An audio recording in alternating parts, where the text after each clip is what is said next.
মাত্র 2.5 মাস বয়সী মৃত সন্তানকে বুকে জড়িয়ে মায়ের বুক ফাটা কান্না, স্বজনদের আর্তনাদে চারদিকের পরিবেশ যেন ভারী হয়ে আসছে।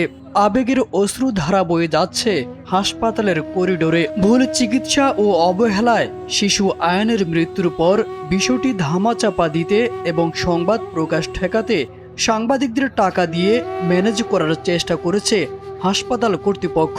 এমন অভিযোগ সামনে আসতেই হাসপাতাল থেকে শুরু করে এলাকায় ব্যাপক ক্ষোভ ও আলোচনা শুরু হয়েছে।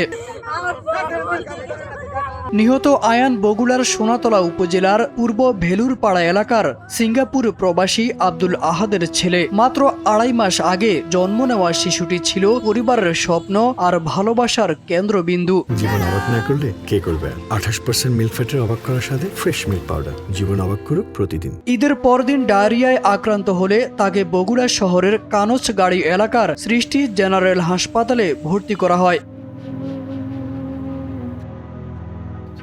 পরিবারের দাবি, কয়েকদিনের চিকিৎসায় আয়নের অবস্থার উন্নতি হচ্ছিল। শনিবার রাত পর্যন্ত শিশুটি স্বাভাবিক ছিল, কিন্তু চিকিৎসকের নির্দেশনা অনুযায়ী জরুরি স্যালাইন ও ওষুধ সময় মতো দেওয়া হয়নি। স্বজনদের অভিযোগ, বারবার অনুরোধ করা হলেও দায়িত্বে থাকা নার্সরা বিষয়টি গুরুত্ব দেননি। আর রোববার সকাল হওয়ার আগেই নিভে যায় 2.5 মাস বয়সী ছোট্ট আয়নের জীবন।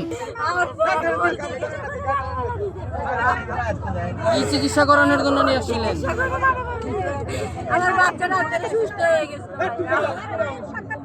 বাচ্চার হয়েছিল কি? ঘটনার পর পুলিশ ও স্বাস্থ্য বিভাগ বিষয়টি তদন্তের কথা জানিয়েছে। অন্যদিকে একমাত্র সন্তানের মৃত্যুর খবরে সিঙ্গাপুর থেকে দেশে ফিরছেন বাবা আব্দুল আহাদ। তারেক আজিজ খান, NPB। এতক্ষণ কিন্তু এই কথা বলিনি, এখন কিন্তু একটা কথা বলবো, এটা কিন্তু স্পষ্ট বললাম।